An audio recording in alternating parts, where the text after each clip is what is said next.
नमस्कार, मैं सोनिका चौधरी। आप सभी का स्वागत है आपके अपने YouTube channel study with Sonika Chaudhary में। हमने क्लास 12th आरोह भाग 2 जो बुक स्टार्ट की थी, आज उसके हम next chapter Vishnu Khare Charlie Chaplin यानी हम सब का अध्ययन करेंगे। यह video second grade, first grade Hindi, HTET और DSSB के लिए उपयोगी है। इससे पहले हम 4 इसके अध्याय कंप्लीट कर चुके हैं। अब विष्णु खरे का जन्म 9 फरवरी सन 1940 में छिंदवाड़ा मध्य प्रदेश में। विष्णु खरे का जन्म कहाँ हुआ था और कब हुआ था? 9 फरवरी सन 1940 में कहाँ हुआ था? छिंदवाड़ा मध्य प्रदेश में। अब इनकी प्रमुख रचनाएं, तो ये पहले क्या आ रहा है? लेखक परिचय। एक गैर रुमानी समय में खुद अपनी आंख से सबकी आवाज के पर्दे में पिछला बाकी। ये सभी किस विधा की रचना है? ये कविता संग्रह है। आलोचना की पहली किताब कौन लिखता है? विष्णु खरे। और ये इनकी क्या है? एक आलोचना है। सिनेमा पढ़ने के तरीके, ये क्या है? सिने आलोचना। मरु प्रदेश अन्य कविताएं, ये क्या है? TS इलियट का इन्होंने अनुवाद किया था। यह चाकू समय, यह चाकू समय क्या है? अंतिला योसेफ और कालेवाला क्या है? फिनलैंड का राष्ट्र काव्य है, उसका इन्होंने अनुवाद किया था। कालेवाला किसका है? फिनलैंड का राष्ट्र काव्य। अब इनको प्रमुख पुरस्कार कौन कौन से मिले हैं विष्णु खरे को? रघुवीर साहे सम्मान, हिंदी अकादमी दिल्ली का सम्मान, शिखर सम्मान, मैथिली शरण गुप्त सम्मान, फिनलैंड का राष्ट्रीय सम्मान, knight of the order of the white rose. ये इनको पुरस्कार मिले हैं। रघुवीर साहिब सम्मान भी मिला है, हिंदी अकादमी दिल्ली का भी सम्मान इनको मिला है। अब इनकी मृत्यु कब हो गई थी? 19 सितंबर सन 2018 में इनकी मृत्यु होगी। और जन्म कब हुआ था? 1940 में। इस बुक के हर अध्याय में इनकी प्रसिद्ध जो लेखक है उनकी प्रसिद्ध पंक्तियां दी हुई है। हर कलाकृति जितनी वह पढ़ी जाती है, सुनाई या दिखाई देती है, उससे कहीं ज्यादा होती है। फिल्म को लेकर शायद यह कुछ अधिक सत्य है।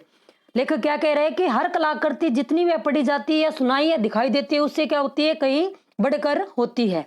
और फिल्म को लेकर यह क्या है? अधिक सत्य है। समकालीन हिंदी कविता और आलोचना में विष्णु खरे एक विशिष्ट हस्ताक्षर है। किसके हस्ताक्षर है?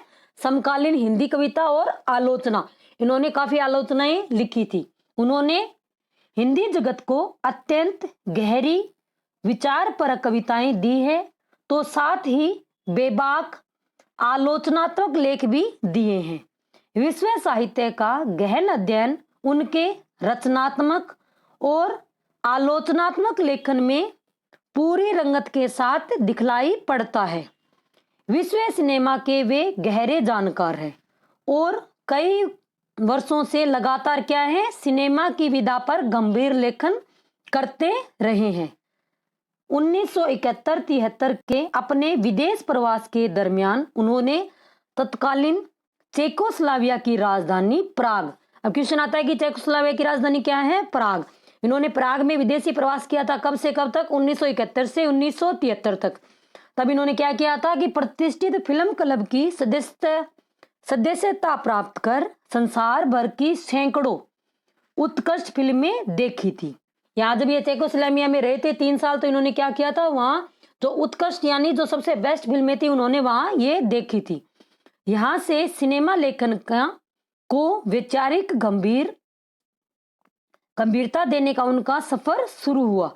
अब यहाँ से जब इन्होंने फिल्में देखी, उनका क्या कौन सा सफर शुरू हुआ? सिनेमा लेखन को, यानी इन्होंने फिल्में भी इन्होंने लिखी थी। दीनमान, नव भारत टाइम, दी पायोनियर, दी हिंदुस्तान, जनसत्ता, दैनिक भास्कर, हंस, कथा देश जैसी पत्र पत्रिकाओं में उनका सिनेमा विषयक लेखन प्रकाशित होता रहा है।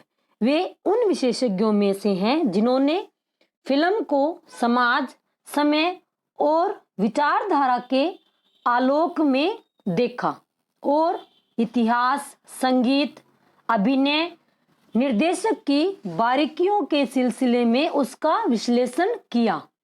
अपने लेखन के द्वारा उन्होंने हिंदी के उस अभाव को थोड़ा भरने में सफलता पाई है जिसके बारे में मैं अपनी एक किताब की भूमिका में वे लिखते हैं।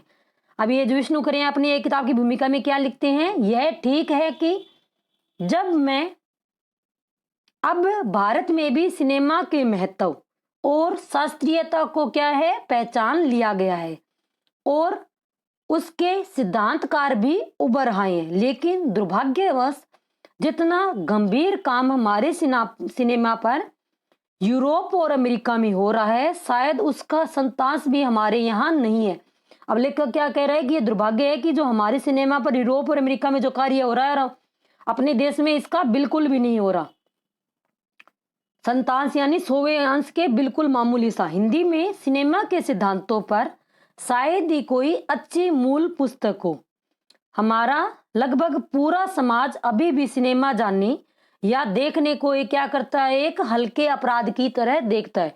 यानी जब पहले समय में क्या था, अब तो मोबाइल चल गए तो कोई इतना सिनेमा में जाता नहीं है, तो उस समय की लेखक बात कह रहा है कि अगर कोई सिनेमा देखने जाता है तो क्या कहते हैं, वो हल्के अपराध की श्रेणी में इसको रखा जाता है। विश्व सिनेमा विश्व साहित्य के समानांतर फूल रहा है। जैसे क्या है, साहित्य फूल रहा है, वैसे ही क्या हो रहा है, जो विश्व सिनेमा है वो भी फल फूल रहा है। 2 महायुद्धों के बाद की दहशत, नव स्वतंत्र देशों का नैतिक भूगोल, औपनिवेशिक दास्ता का मानसिक अन्वेषण, विश्व सिनेमा जिस कौशल से ये विषय लगातार बिंबित करता रहा है उसके विकास में चार्ली चैपलिन नामक महान अभिनेता का बड़ा योगदान है। इसलिए चार्ली चैपलिन, अब चार्ली चैपलिन का भावार्थ इसमें क्या दिया है, चार्ली चैपलिन यानी हम सब नामक पाठ इस महान अभिनेता के भीतर के इंसान को जगाने का अवसर देता है। यानी जो चार्ली चैपलिन के माध्यम से क्या है, हम अपने भीतर के इंसान को जगाने के क्या करते हैं, अवसर देते हैं। साधारण की अपार क्षमता और उसके धुआंते नायकत्व को अपने ढंग से चार्ली चैपलिन से जुड़े नाटक और फिल्में पकड़ते रहे हैं। अपने यहाँ राज कपूर की आवारा, श्री 420, अनाड़ी, मेरा नाम जोकर आदि फिल्में जिस तरह के भोले सड़क छाप की त्रास्त कायम गाथा करती है वह भी चार्ली चैपलिन का ही प्रभाव है।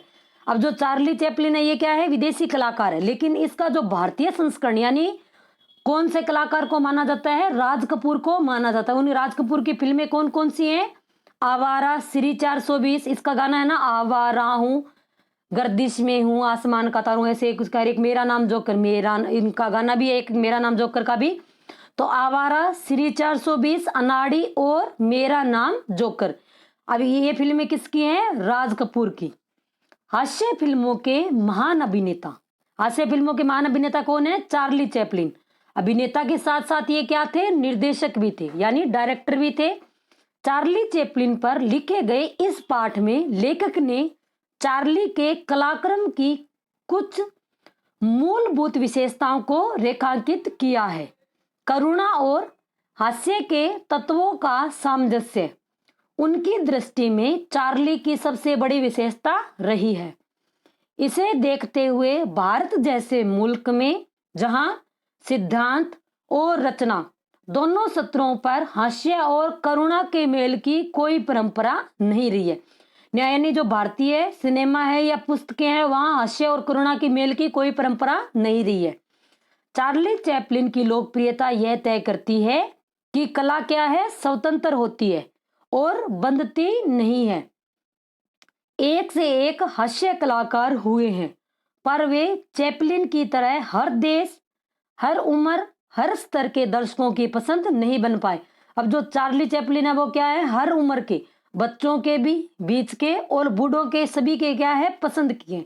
इसका कारण यह है कि चार्लिन ही वह शख्सियत है, हो सकता है, जिनमें सबको अपनी छवि दिखती है। वे किसी भी संस्कृति को विदेशी नहीं लगते हैं।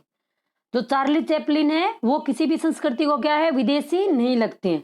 यह पूरा पाठ चार्ली चैपलिन के इसी जादू की एक व्याख्या का प्रयास किया है। लेखक क्या कह रहा है कि ये जो पूरा पाठ है इसमें क्या है, चार्ली चैपलिन की जो जादू है उसकी व्याख्या का क्या है, मैंने एक प्रयास किया है। ये तो था पाठ परिचय, पहले क्या था लेखक परिचय। अब ये अध्याय स्टार्ट हो रहा है चार्ली चैपलिन यानी हम सब। अगर आपको वीडियो अच्छा लग रहा है तो लाइक करें, शेयर करें और चैनल को सब्सक्राइब करें और पास में जो बेल आइकन है उसको भी प्रेस करें ताकि आने वाले हर वीडियो का नोटिफिकेशन आपको मिलता रहे। और इसी चैनल पर एनसीईआरटी बुक्स 6 से लेकर 8 तक की कंप्लीट करवा दी है, तो आप अगर कोई रीट की तैयारी कर रहा है साथ में तो वो भी जरूर देखें। चार्ली चैपलिन यानी हम सब। यदि यह वर्ष चैपलिन की जन्म शताब्दी का न होता तो भी चैपलिन के जीवन का महत्वपूर्ण वर्ष होता। अब जो ये कहानी लिखी गई थी या लेसन पाठ लिखा गया था उस समय क्या था, चैपलिन की जन्म शताब्दी थी। लेखक कह रहा है अगर ये जन्म शताब्दी न होती तो भी महत्वपूर्ण थी। क्यों? क्योंकि आज उनकी पहली फिल्म मेकिंग ए लिविंग के 75 वर्ष पूरे हो गए हैं। अब क्वेश्चन आता है कि चार्ली चैपलिन की पहली फिल्म कौन सी है, मेकिंग ए लिविंग। कितने वर्ष पूरे हो गए थे? 75 वर्ष, जब ये अध्याय लिखा गया था। और चार्ली चैपलिन का अर्थ क्या है? यानी हम सब। पौन शताब्दी, अब 75 को क्या बोलेंगे? पौन भी बोला जाता है। पौन शताब्दी से चैपलिन की कला दुनिया के सामने है और 5 पीढ़ियों को मुग्ध कर चुकी है। कितनी पीढ़ियों को? 5 पीढ़ियों को। समय, भूगोल और संस्कृतियों की सीमाओं से खिलवाड़ करता हुआ चार्ली आज भारत के लाखों बच्चों को हंसा रहा है। उसे अपने बुढ़ापे पर तक यह याद रखेंगे। यानी जो चार्ली चैपलिन है, लेखक क्या कह रहा है, उसको हम अपने बुढ़ापे तक क्या है, याद रखेंगे। पश्चिम में तो बार बार चार्ली का क्या हो गया है, पुनर्जीवन होता ही है। विकासशील दुनिया में जैसे जैसे टेलीविजन का प्रसार हो रहा है, एक बहुत बड़ा दर्शक वर्ग नए सिरे से चार्ली को घड़ी सुधारते, जूते खाने की कोशिश करते हुए देख रहा है। अब धीरे धीरे जो विकसित देश है उनमें तो टीवी का आविष्कार वगैरह पहले हो गया, लेकिन जैसे भारत आजाद हुआ तो उसके बाद टीवी आया, तो उसके बाद क्या है, धीरे धीरे यहाँ के लोगों ने भी क्या है, चार्ली को देखना प्रारंभ किया। तो चार्ली क्या करता है, कभी तो घड़ी सुधारते हुए, कभी जूते खाने की कोशिश करता हुआ दिखता है। चैपलिन की ऐसे कुछ फिल्में या इस्तेमाल न की गई रीलें भी मिली हैं जिनके बारे में कोई नहीं जानता। अभी चैपलिन पर करीब 50 वर्षों तक कुछ कहा जाएगा। यानी कि अभी अगर हम 50 वर्षों तक भी इसके बारे में कुछ कहें तो हम कह सकते हैं। अब ये चार्ली चैपलिन की एक पिक्चर दिखा रखी है, उसमें इसको ये घड़ी सुधारते दिखाया गया है। नीचे दे रखा है 1936 में बनी मॉडर्न टाइम फिल्म का एक ये क्या है, दृश्य है। और 16 अप्रैल 1989 को उनके जन्म के 100 साल पूरे हुए थे। अब स्टार्टिंग जब होती है तो क्या होता है कि इनकी जन्म शताब्दी है, तो जन्म शताब्दी को कब 100 साल पूरे हुए हैं? 16 अप्रैल 1989 को। और पहली फिल्म कौन सी थी? Making a living. उनकी फिल्में यानी चार्ली की भावनाओं पर टिकी है, बुद्धि पर नहीं। जो बुद्धिमान है वो उनकी फिल्में समझ ही नहीं पाएगा। Metropolis, the cabinet, of doctor Caligari, the रोवथ सील, लास्ट ईयर इन माई एन बार्ड और द सेक्रीफाइस जैसी फिल्में दर्शकों से एक उच्चतर एहसास की मांग करती है। चैपलिन का चमत्कार यही है कि उनके फिल्में कौन कौन देखता है? पागल खाने के मरीज, विकल मस्तिष्क लोगों से लेकर आइंस्टाइन जैसे महान प्रतिभा वाले व्यक्ति तक कहीं एक स्तर पर और कहीं सूक्ष्म रसास्वादन के साथ देख सकते हैं। यानी अगर कोई पागल है और कोई आइंस्टाइन जैसा महान बुद्धि वाला है, वो भी क्या है, इनकी फिल्में देख सकता है।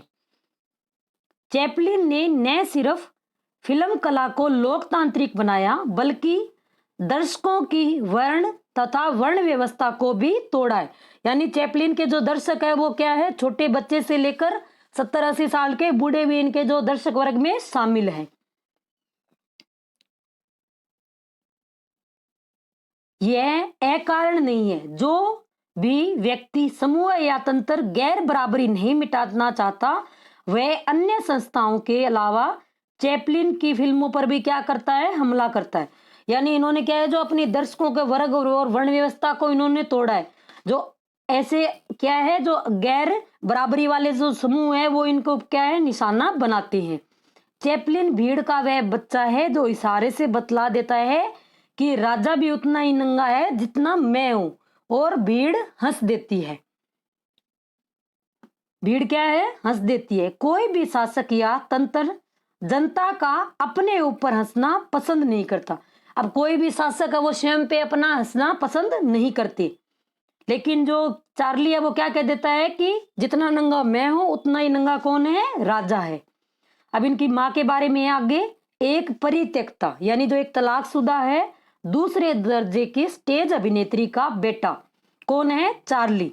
बाद में भयावह गरीबी और माँ के पागलपन से संघर्ष करना, साम्राज्य, औद्योगिक क्रांति, पूंजीवाद, सामंतशाही से मगरूर एक समाज द्वारा दूर दुराया जाना, इन सब से चैपलिन को अपने जीवन मूल्य मिले जो करोड़पति हो जाने के बावजूद अंत तक उनमें रहे।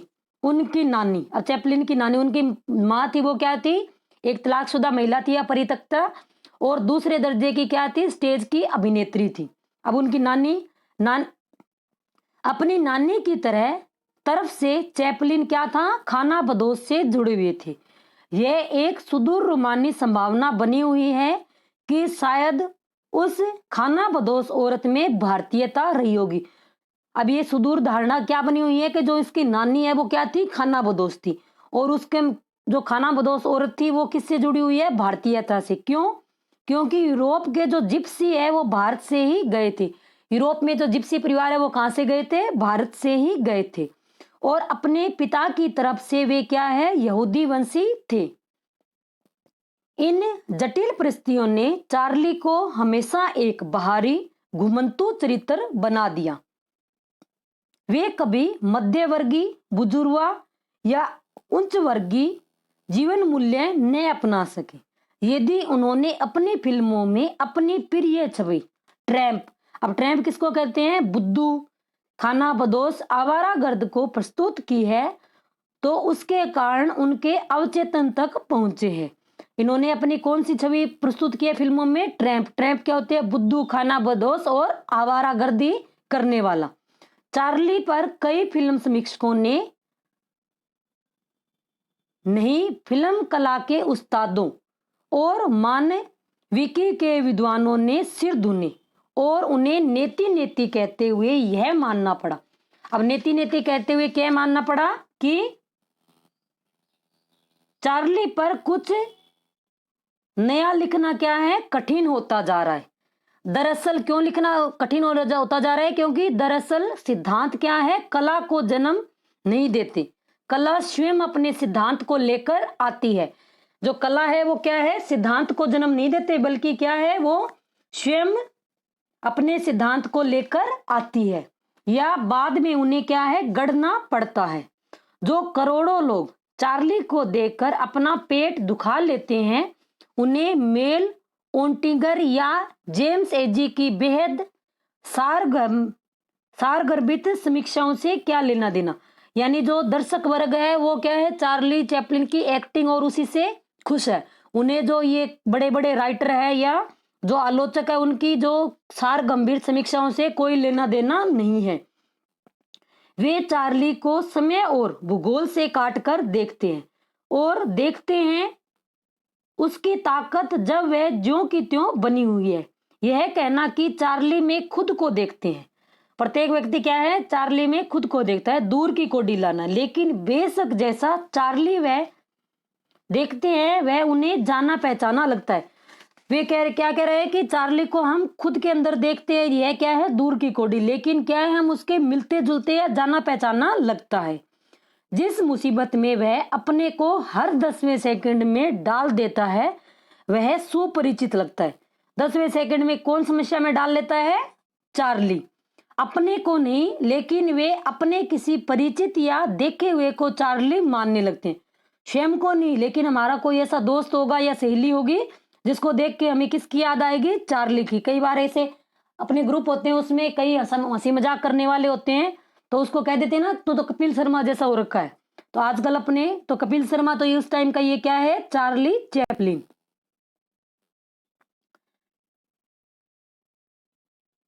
अपने को नहीं, लेकिन वे अपने किसी परिचित देखे तो चार्ली मानने लगते हैं। कला में बेहतर क्या है, बुद्धि को प्रेरित करने वाली भावना या भावना को उकसाने वाली बुद्धि। उसने भावना को चुना, उसके कारण थे। चार्ली ने किसको चुना, भावना को। क्यों? क्योंकि बचपन की दो घटनाएं थी जिसने उन्हें क्या है, चार्ली चैपलिन पर गहरा स्थायी प्रभाव डाला। कौन सी थी? एक बार जब वे बीमार थे तब उनकी मां ने क्या है, उन्हें ईसा मसीह की जीवन बाइबल से पढ़कर सुनाया। क्या सुनाया? जब ये पूरी कंप्लीट हुई तो ईसा की सूली पर चढ़ने के प्रकरण तक आते आते माँ और चार्ली क्या है, दोनों रोने लगे। अपनी आत्मकथा में चैपलिन लिखते हैं, ये बात इन्होंने कहाँ लिखी थी, अपनी आत्मकथा में लिखी थी, ओकले स्ट्रीट के तहखाने के उस अंधियारे कमरे में माँ ने मेरे सामने संसार की वह सबसे दयालु ज्योति उजागर की, जिसने साहित्य और नाट्य को उनके महानतम और समृद्धतम विषय दिए हैं। अब ये कहाँ रहते थे? ओकले स्ट्रीट के तहखाने में एक अंधियारा कमरा था, वहां रहते थे। जब चार्ली बीमार हुए तो उन्होंने क्या है, बाइबल पढ़ के सुनाई। और जब ये ईसा मसीह को क्या है, सूली पर चढ़ाया जाता है, तब माँ और बेटे दोनों रोने लगे। तो इस अध्याय से जो ये बाइबल से उनको क्या प्राप्त हुआ था, स्नेह, करुणा और मानवता के विषय इन्होंने प्राप्त किए थे। कौन कौन से? स्नेह, करुणा और मानवता। दूसरी घटना भी कम मार्मिक नहीं है, दो घटनाएं थी। बालक चार्ली उन दिनों एक ऐसे घर में रहता था जहां से क्या था, कसाई खाना दूर नहीं था। कसाई खाना क्या होता है? जहाँ कसाई लोग क्या है, भेड़ बकरियां ये जो भी होते हैं पालतू पशुओं को बलि देते हैं या काट के उनको फिर बेचते हैं। वह रोज सैकड़ों जानवरों को वहां से लाया जाया देखता था। एक बार एक भेड़ किसी तरह जान बचाकर भाग निकली। एक बार क्या हुआ, एक भेड़ भाग निकली। उसे पकड़ने वाले उसका पीछा करते हुए कई बार फिसले, गिरे और पूरी सड़क पर क्या है, ठाके लगने लगे। आखिरकार उस गरीब जानवर को पकड़ लिया गया। गरीब जानवर को यानी भेड़ को। उसे फिर कसाई के पास ले जाने लगा। अब जो भेड़ है वो तो अपना बचाव कर रही थी, लेकिन जो कसाई क्या था, उसको पकड़ने के लिए कभी दौड़ रहा था, कभी गिर रहा था। तो लोगों की क्या है, करुणा किस में बदल गई, हास्य में। तब चार्ली को एहसास हुआ कि उस भेड़ के साथ क्या होगा। वह रोता हुआ माँ के पास दौड़ा, उसे मार डालेंगे, उसे मार डालेंगे। बाद में चैपलिन ने अपनी आत्मकथा में लिखा, क्या लिखा? बसंत की वह बेलोक दोपहर और वह मजाकिया दौड़ कई दिनों तक मेरे साथ रही, और मैं कई बार सोचता हूं कि उस घटना ने ही कहीं मेरे भावी फिल्मों की भूमि तय नहीं कर दी थी। कौन सी भूमि? त्रासदी, हास्योस्पादक तत्वों के सामंजस्य की। यानी वो भेड़ थी, वो तो डर के भाग रही थी, और जो कसाई था जब दौड़ रहा था तो बार बार गिर रहा था, लोग हंस रहे थे। यानी त्रासदी और हास्य का क्या कर दिया, मिश्रण कर दिया। लेकिन जो भारतीय साहित्य है उनमें इन दोनों का मिश्रण नहीं है, बल्कि ये क्या है, दोनों विरोधी है। जहां हंसी होगी वहां क्या है, त्रासदी नहीं होगी, और जहां त्रासदी होगी वहां क्या है, हंसी का माहौल नहीं होगा। लेकिन जो चार्ली की फिल्में हैं वहां त्रासदी और हास्य दोनों का क्या है, सामंजस्य है।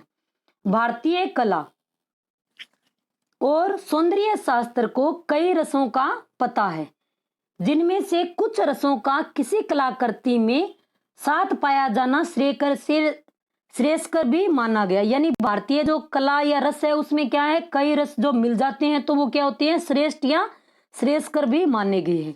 जीवन में हर्ष और विषाद आते रहते हैं। जीवन में क्या कह रहे हैं लेखक, हर्ष भी आता है और विषाद यानी दुख भी आते हैं।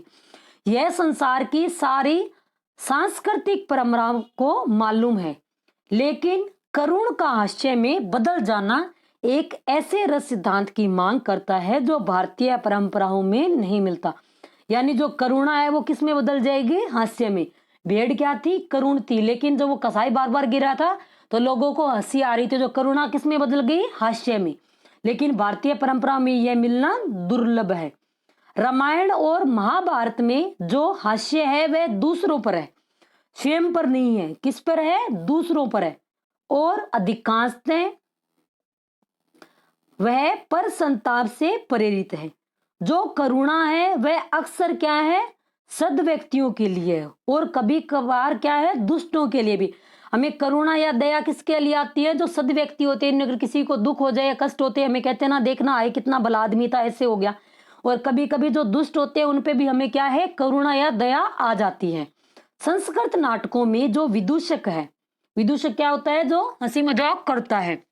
वह राज व्यक्तियों से कुछ बदतमीजियां अवश्य करता है, किंतु करुणा और हास्य का सामंजस्य उसमें भी नहीं है। अपने ऊपर हंसने और दूसरों में भी वैसा ही मादा पैदा करने की शक्ति भारतीय विदूषक में कुछ कम ही नजर आती है। यानी भारतीय विदूषक वैसे बहुत कम है जो खुद पर हंसते हो और दूसरों को हंसाने का क्या हो?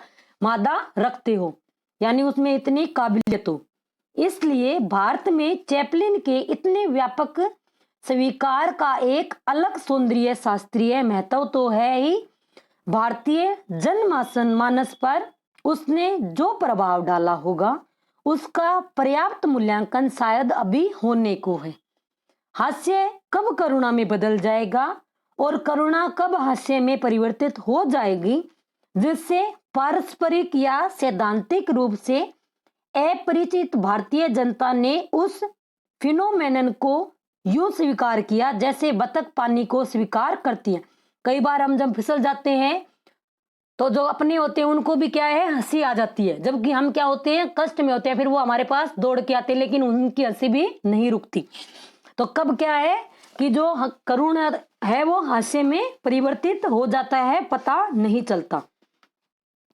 किसी विदेशी कला को इतने स्वाभाविक रूप से पहचानने से अलग ही पर्सन खड़े होते हैं और अंशतः एक तरह की कला की सार्वजनिकता को ही रेखांकित करते हैं। किसी भी समाज में इन्ने गिने लोगों को अमिताभ बच्चन या दिलीप कुमार कह के ताना दिया जाता है। आपने कभी सुना है किसी को कहते हैं शकल सूरत से भलाई भी, जैसे अगर अमिताभ बच्चन के जैसा दिखता हो तो हम कह देंगे, लेकिन उनके जो क्या है हास्य की प्रवृत्ति थी या उनका अभिनय, वो हम उसको देख के नहीं कहते। अब लेखक क्या कह रहे हैं कि किसी भी समाज में इन्ने गिने लोगों को अमिताभ बच्चन, दिलीप कुमार कहकर ताना दिया जाता है। जब ये अध्याय लिखा गया था तो उस समय ये क्या थे? सुपरस्टार थे। कौन कौन? अमिताभ बच्चन और दिलीप कुमार। लेकिन किसी भी व्यक्ति को परिस्थितियों का औचित्य देखते हुए चार्ली या जॉनी वॉकर कह दिया जाता है। अब जो चार्ली है वो क्या था? विदेशी। अब जॉनी वॉकर अगर किसी को याद है तो वो भी क्या थे? हास्य के अभिनेता है। तो ये जॉनी वॉकर कह दिया जाता है। यह स्वयं एक स्वीकारोक्ति है कि हमारे बीच नायक क्या है? कम है, जबकि हर व्यक्ति दूसरे को कभी न कभी क्या है? विदूषक समझता है। नायक तो बहुत कम है, यानी हम रेयर ही चांस है किसी को क्या कहते हैं कि तू किसके जैसा लग रहा है? अमिताभ बच्चन के जैसा या किसके जैसा? दिलीप कुमार के जैसा। लेकिन हम क्या है? जॉनी वॉकर कह देंगे, कपिल शर्मा कह देंगे कि भी तू किसके जैसा लग रहा है? कपिल शर्मा के जैसा लग रहा है, या वो जो कपिल शर्मा का दोस्त आता था सुनील, तो उसके जैसा। यानी नायक कम है और विदूषक क्या है? ज्यादा। दरअसल मनुष्य स्वयं ईश्वर या नियति का क्या है? विदूषक है। क्लाउन, जोकर या साइड किक है। मनुष्य है वो क्या है? ईश्वर द्वारा निर्मित क्या है? एक विदूषक है। उसको हम क्लाउन या जोकर भी कह सकते हैं। यह अकारण नहीं है कि महात्मा गांधी से चार्ली चैपलिन का खासा पुट था। गांधी तथा नेहरू दोनों भी कभी चार्लिन का सानिध्य यानी उनका साथ चाहते थे। अब ये गांधी जी और चार्ली की इनकी एक फोटो है। ये उनके गांधी और चार्ली चैपलिन डॉक्टर कटियाल के निवास स्थान पर केटिन टाउन में 22 सितंबर 1931 की यह एक फोटो इस चैप्टर में दी गई है। चार्ली के नितांत अभारतीय सौंदर्य शास्त्र की इतनी व्यापक स्वीकृति देखकर राज कपूर ने भारतीय फिल्मों का एक सबसे साहसिक प्रयोग किया। अब जो चार्ली चैपलिन है उसकी लोकप्रियता देख के किसने साहसिक प्रयोग किया भारतीय सिनेमा में? राज कपूर ने। और आवारा सिर्फ दी ट्रैम्प का शब्दानुवाद ही नहीं बल्कि चार्लिन का क्या है, भारतीय संस्करण है। जो आवारा फिल्म किसकी है, राज कपूर की। तो ये किसका शब्दानुवाद है, दी ट्रैम्प का। तो ये कह रहे हैं कि ये लेखक क्या कह रहे हैं कि उसका एक शब्दानुवाद नहीं है बल्कि चार्ली का क्या है, भारतीयकरण ही था। चार्ली का भारतीयकरण क्या है, राज कपूर। भारतीयकरण ही था, वह अच्छा ही था कि राज कपूर ने चैपलिन की नकल करने के आरोपों की परवाह नहीं की। जब चार्ली राज कपूर ने जो फिल्में बनाई थी तब उन पर क्या आरोप लगते थे कि वो चार्ली चैपलिन की क्या करते हैं, नकल करते हैं, लेकिन उन्होंने उनकी परवाह नहीं की। राज कपूर ने आवारा श्री 420 के पहले फिल्मी नायकों पर हंसने और स्वयं नायकों के अपने पर हंसने की परंपरा नहीं थी। अब जब हम हंसते हैं, किसी का मजाक बनाते हैं तो खुद का कभी नहीं बनाते, दूसरों का बनाते हैं। यही क्या थी, भारतीय जो सिनेमा थी उसकी परंपरा थी। लेकिन जो राज कपूर थे उन्होंने क्या किया, स्वयं पर हंसने की परंपरा शुरू की। 1953-57 के बीच जब चैपलिन अपनी गैर ट्रैम्प नुमा अंतिम फिल्में बना रहे थे तब राज कपूर चैपलिन का युवा अवतार ले रहे थे। अब जो चैपलिन क्या है, जब बड़े हो गए और गैर ट्रैम्प नुमा फिल्में बनाने लग गए तो उसका जो युवा जन्म कौन ले रहा था, राज कपूर ले रहा था। फिर तो दिलीप कुमार। अब दिलीप कुमार की फिल्में कौन कौन सी हैं, बाबुल, शबनम, कोहिनूर, लीडर और गोपी। अब देवानंद साहब भी, 9-2-11, फंटूस, 3 देविया, शम्मी कपूर, अमिताभ बच्चन। अमिताभ बच्चन की शम्मी कपूर, और इसमें एक और था शायद विनोद मेहरा है, विनोद खन्ना, अकबर, अमर अकबर एंथनी। ये तो फिल्म मेरे को लग रहा है सभी की देखी हुई है। इसमें कौन कौन था, शम्मी कपूर भी है, नहीं शम्मी कपूर नहीं है, अमिताभ बच्चन है, ऋषि कपूर थे, और कौन थे, विनोद खन्ना और श्रीदेवी। श्रीदेवी भी क्या है, किसी न किसी रूप में चैपलिन का कर्ज स्वीकार कर चुकी हैं। अब श्रीदेवी की भी काफी फिल्में हैं जो चार्ली चैपलिन की जैसी है। अब फिल्मों का मुझे नाम याद नहीं आ रहा इनकी। बुढ़ापे में जब अर्जुन अपने दिवंगत मित्र कृष्ण की पत्नियों को डाकुओं से न बचा सके। अब जो अर्जुन है वो क्या है, तीर चलाने में माहिर है, लेकिन जो बुढ़ापा आ गया तो जो श्री कृष्ण की पत्नियां थी उनको वो डाकुओं से नहीं बचा सके और हवा में तीर चलाते रहे। तो यह दृश्य क्या पैदा कर रहा है, करुणा और हास्योत्पादक दोनों का मिश्रण है। यानी जब वो तीर चला रहे हैं लेकिन तीर कहाँ जा रहे हैं, हवा में, तो इससे क्या है, साथ में तो करुणा भी हो रही है और साथ में तो दर्शक है उनको क्या है, हंसी भी आ रही है। किंतु महाभारत में सिर्फ उसकी त्रासदी व्याख्या स्वीकार की गई है। जो महाभारत है उसमें सिर्फ त्रासदी दिखाई गई है, न कि हास्य के चित्रण किया गया है। आज फिल्मों में किसी नायक को झाड़ुओं से पीटना भी दिखाया जा सकता है, लेकिन हर बार हमें चार्ली की ऐसी फजीहतें याद आती है। यानी आज के समय क्या है, फिल्मों में चार्ली जो नायक है उसको क्या है, झाड़ू से पीटते हुए दिखाया जा सकता है। अब आप सभी के लिए क्वेश्चन है कि चार्ली की पहली फिल्म कौन सी थी, जिसको कितने वर्ष पूरे हुए हैं, 75 वर्ष इस अध्याय के अनुसार पूरे हुए हैं। चार्ली की कौन सी फिल्म है, पहली फिल्म कौन सी थी, modern times, making a living या मेट्रोपोलिस, इन तीन में इसका नाम है। चार्ली की अधिकांश फिल्में में क्या है, भाषा का इस्तेमाल नहीं करती। जो चार्ली की फिल्में है वो भाषा का इस्तेमाल नहीं करती, इसलिए उसे ज्यादा से ज्यादा मानवीय होना पड़ा। स्वाग चित्रपट पर कई बड़े बड़े कॉमेडियन हुए हैं, लेकिन वे चैपलिन की सार्वभौमिकता तक क्यों नहीं पहुंच पाए, उसकी पड़ताल अभी होनी बाकी है। चार्ली चैपलिन की क्या है, फिल्मों में आवाज का इस्तेमाल बहुत कम है, लेकिन फिर भी वो क्या है, दर्शकों को हंसाने में सफल रहते हैं। अब लेखक क्या कह रहा है कि बहुत से बड़े बड़े कॉमेडियन हुए हैं, जैसे भारत में कौन हो गया, जॉनी वॉकर भी हो गया, अमिताभ बच्चन की ने भी 1-2 फिल्में की हैं, लेकिन वो क्या है, जो चैपलिन की सार्वभौमिकता है तक नहीं पहुंच पाए, उसकी क्या है, हमें अभी पड़ताल करनी है। चार्ली का चिर युवा होना, बच्चों जैसा दिखना एक विशेषता तो है ही, सबसे बड़ी विशेषता शायद यह है कि वे किसी भी संस्कृति को विदेशी नहीं मानते। किसी भी संस्कृति को विदेशी कौन नहीं मानता, चार्ली। यानी उसके आसपास जो भी चीजें, अड़ंगे, खलनायक, दुष्ट औरतें आदि रहते हैं, वे एक सत विदेश या प्रदेश बन जाते हैं। चैपलिन यानी हम सब बन जाते हैं। चार्ली के बाद सारे संकटों में हमें यह भी लगता है कि यह मैं भी हो सकता हूं, लेकिन मैं से ज्यादा चार्ली हमें क्या लगते हैं? हम लगते हैं। मैं आते ही तो अहंकार भाव आ जाता है, लेकिन चार्ली हमको क्या लगते हैं? हम लगते हैं। यह संभव है कि कुछ अर्थों में बस्टन कीर्टन चार्ली चैपलिन से बड़ी हास्य प्रतिभा हो। अब ये बस्टन कीर्टन क्या है? एक हास्य कलाकार है।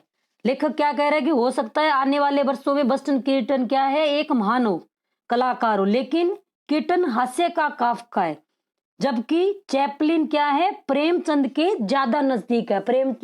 चैपलिन किसके नजदीक है? प्रेमचंद के ज्यादा नजदीक है। अब भारत में हंसने की परंपरा कब है? स्वयं पे एक होली का त्योहार छोड़ दे तो भारतीय परंपरा में व्यक्ति के अपने पर हंसने एवं स्वयं को जानते बूझते हास्यास्पद बना डालने की परंपरा क्या है? नहीं के बराबर है। यानी जो एकमात्र होली का त्योहार है उसी में क्या है? हम अपने पे हंसते हैं।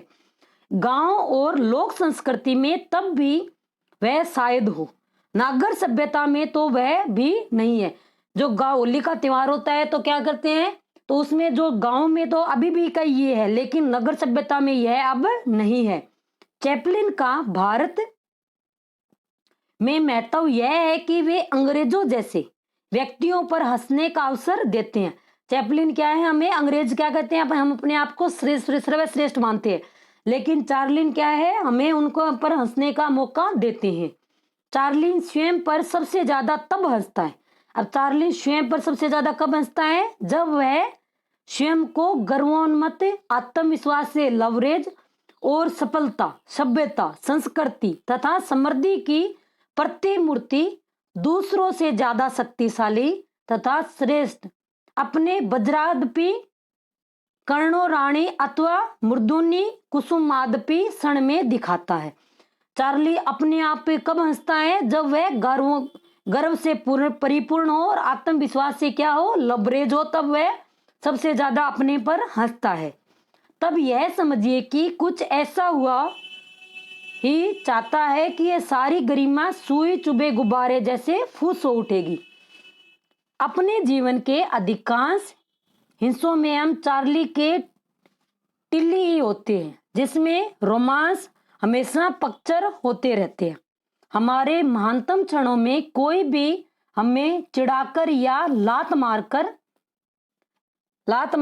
जगा सकता है। अपने चरमतम सूरवीर क्षणों में हम कलेबे या पलायन के शिकार हो जाते हैं। जब हम सूरवीर ये के इनके क्षणों में होते हैं, अब किसके शिकार हो जाते हैं? पलायन की। कभी कभार क्या हो जाते हैं? लाचार होते हुए जीत भी सकते हैं। मूलतः हम सब क्या है? चार्ली है, क्योंकि हम सुपरमैन नहीं हो सकते। सत्ता, शक्ति, बुद्धिमत्ता, प्रेम और पैसे के चरमोत्कर्ष में जब हम आईना देखते हैं तो चेहरा क्या हो जाता है? चार्ली चार्ली हो जाता है। अब आप सभी के लिए एक क्वेश्चन है कि किस भारतीय त्योहार में स्वयं पर हंसने की परंपरा है? इसका आंसर आप कमेंट बॉक्स में देंगे। अब इस लेसन का हम क्विक रिवीजन करते हैं। चार्ली चैपलिन की पहली फिल्म कौन सी थी? Making a living. Charlie Chaplin का जन्म कब हुआ था? 16 अप्रैल 1889 में हुआ था। और चार्ली चैपलिन की फिल्मों की क्या विशेषता थी? कि ट्रैप और बद्दू और खाना बदोश और आवारागर्दी दिखाई गई है। और जो चार्ली है उनका जो कौन सा भारतीय कलाकार है जो युवा रूप में जन्म ले रहा था? कौन ले रहा था? राज कपूर। अब आवारा जो फिल्म है वो किसका अनुवाद थी? शब्दानुवाद दी ट्रैम्प का। और भारतीय कौन कौन से कलाकार थे? अमिताभ बच्चन हो गया और देवानंद साहब हो गए। ये किसके भारतीय संस्करण है? चार्ली चैपलिन के। और समय और भूगोल को काटकर देखने का क्या आशय है? कि कलाकृतियां किसी समय और देश की सीमाओं से नहीं जकड़ी जा सकती। और चैपलिन की जो फिल्में हैं उनमें किसका प्रयोग किया गया? भाषा का प्रयोग हुआ है या नहीं हुआ है? उनकी फिल्में क्या है? मूक है। उनमें भाषा का प्रयोग बहुत कम हुआ है। और जो चार्ली चैपलिन है उनका सानिध्य कौन चाहते थे? महात्मा गांधी और नेहरू जी भी इनका सानिध्य चाहते थे। और चार्ली चैपलिन के जो जीवन में दो घटनाएं ने गहरा प्रभाव डाला। दो घटनाएं कौन सी? एक तो उनकी मां ने उनको बाइबल पढ़ के सुनाई थी, एक वो, और दूसरी कौन थी? जो भेड़ थी, वो क्या थी? कसाई खाने से भाग गई थी। तब उसमें क्या हुआ था? हास्य और करुणा का उसमें मिश्रण हुआ था। और जो ईसा मसीह की बुक उनकी मां ने पढ़ के सुनाई थी, बाइबिल, तो उसमें उनको कौन से गुण प्राप्त हुए थे? स्नेह, करुणा और मानवता के गुण प्राप्त हुए थे। और जो भेड़ जब भाग रही थी और लोग हंस रहे थे, तब उनको क्या प्राप्त हुआ था? त्रासदी और हास्य का क्या था? सामंजस्य उन्होंने करना सीखा था। इस वीडियो में इतना ही। अगर वीडियो अच्छा लगा है तो लाइक करें, शेयर करें और चैनल को सब्सक्राइब करें। और पास में जो बेल आइकन है उसको भी प्रेस करें ताकि आने वाले हर वीडियो का नोटिफिकेशन आपको मिलता रहे। आज के लिए इतना ही। धन्यवाद।